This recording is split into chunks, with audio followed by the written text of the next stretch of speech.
standards. Standards are supposed to facilitate trade. They're also supposed to help us come, into connection with new markets. We love the EU markets, and we must do everything to maintain that market, right? But let's also see where else our producers can benefit from, right? And this meeting is also going to give us a little bit of what else there is in the market out there for our producers. Our reliance has largely been in the European market. We are very Eurocentric. We love our English, we love our French, we love our Germans, we love the Spanish, but we have not penetrated this world broadly. It means we have particular headrooms to start looking at. We are able to meet global standards, right? We have been able to show course that we are able to attain that. But the decline is an eye-opener for us to start looking broadly and outward, because the market space is not just for the, it has to allow us to be very competitive in terms of what we do and how we do things. The African free trade, continental free trade area, that is the opportunity to really bring more food safety, more sustainability, bring your share to the climate change, and the rest of the world is just more than watching, because Africa cannot just feed Africa, Africa can feed the world. And that needs to be more unlocked. 54 countries, you have the essence. If we just unblock some of those internal barriers and use it together with the private sector, then we can actually do it. You can do it. The standard we are building is a modular thing. And I was talking about the history of the standard, now with more focus and centered. Now we actually turn back to the first version. We now have a principle. That's what a farm is going to do. This is the principle of food safety, of sustainability, etc. And then we have criteria. And in these criteria, we have the opportunity to build in, with a national guideline, the national interpretation, to build in the Kenyan legislation. As a sponsor of this year's tour, USAID is committed to helping Kenya achieve the goal of this workshop, which is literally strengthening compliance and expanding markets for Kenya's agricultural produce. Looking at this year's Global G.A.P tour agenda, I'm thrilled to see meaningful opportunities for engagement between Kenyan government agencies, research institutions, agriculture associations, financial institutions, and private firms on maximizing agricultural exports through meeting global standards. The agriculture sector continues to play a critical role in Kenya, and specifically, it accounts for 22% of our gross domestic product, and also accounts for 27% indirectly through its linkages with other sectors.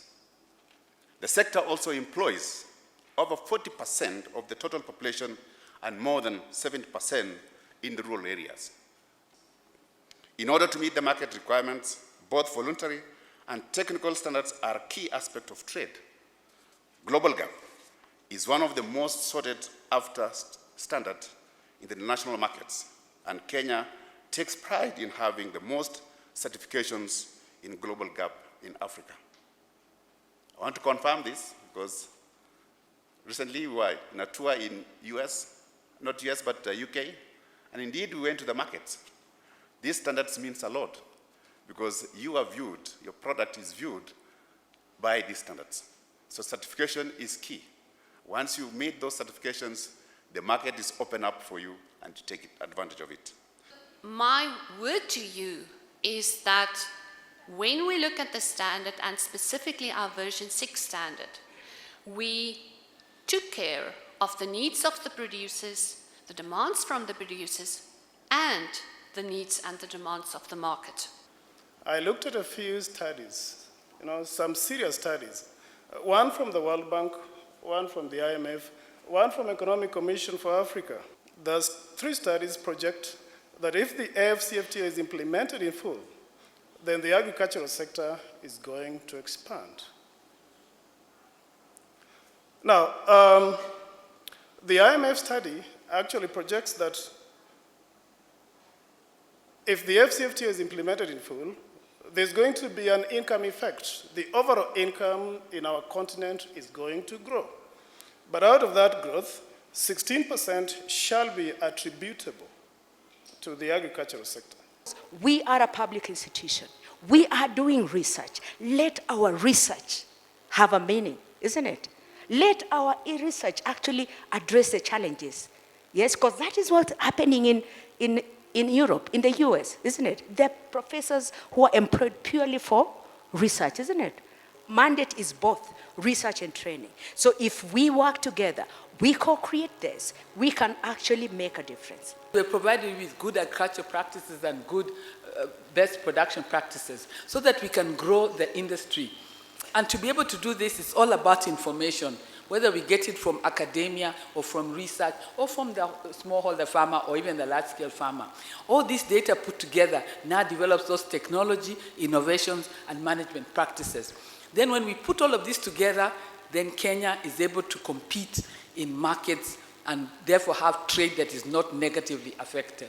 Can we adopt the Global G.A.P standard and therefore overcome the need for routine lab tests and facilitate traceability? You see, with the Global G.A.P standard, we can tell that this avocado came from this particular farm, located in this particular place, owned by this particular company or this particular farmer, who are adhering to this standard. And I think that can be very useful as we move forward. We trained a total of about 114,000 producers.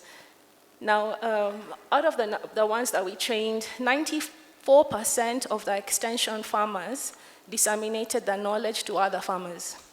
And then we have 92% of the farmers adopted good agricultural practices and food safety standards. 71% saw reduced losses by applying the food safety practices. 69% saw increased productivity, 20% reduction in pest infestation, and 44% accessed new markets. We know that private voluntary standards have been put in place as extra demand for high-end markets, retailers, supermarkets. That's also where Global G.A.P was originating from. But in reality, we note that it has become more of a compulsory requirement in a way. Bottom line, after all, remains the price, reliability, consistency of supply, and quality for your products. But then beyond that, of course, you have all the different standards and regulations you have to comply with. Our idea of shared value is therefore pegged on using our core assets and expertise to develop commercially scalable solutions to societal problems while deriving shareholder value. This means investing our human and financial capital to drive solutions that have mutual benefits for businesses, society, economy, and the entire ecosystem. Distinguished guests, in order to address some of these bottlenecks, Absa Bank Kenya has embedded agribusiness as one of its growth pillars, and in an overall strategy, really focuses on agriculture. So what are the opportunities we have for exporting? There's a study that was commissioned by the department last year, and we realized that one of the crops that we have the highest potential of exporting to the US is avocados and fresh beans. Is it called fresh beans or green beans? Sorry, green beans, yes. So, yeah, so we really need to invest on that. We really need to take up these private sustainability standards and see how we can comply with the market access requirement. The US is very strict on risk assessment. And when they do it, they can do it for a very long time. I'll give an example of dianthus that we are exporting to the US, one of the leaf plants that was indicated there. It took almost 10 years to get approval. So it's a very long process. But once they give you, they don't have many other requirements. Coming to horticulture, currently we have 3 commodities that we have been approved. But we are surprised no one is exporting. These are baby carrots, garden peas, and green beans, French beans.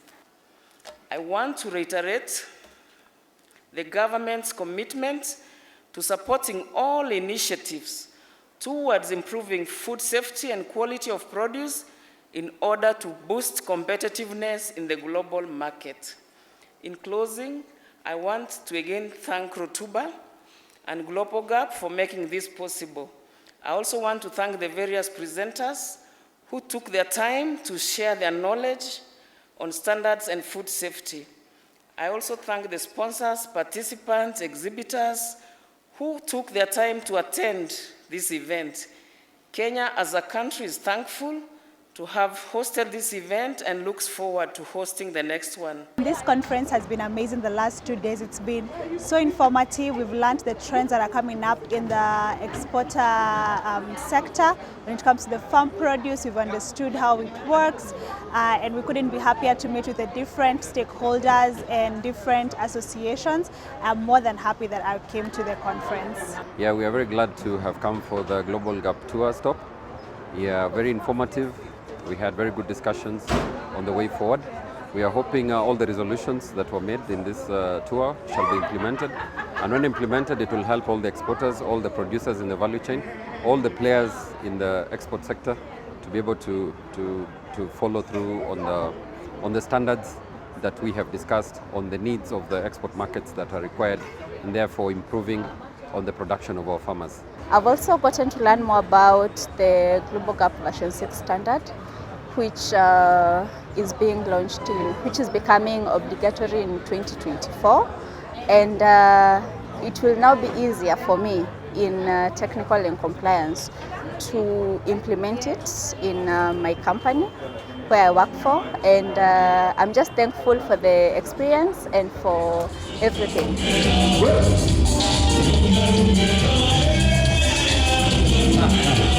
Bye.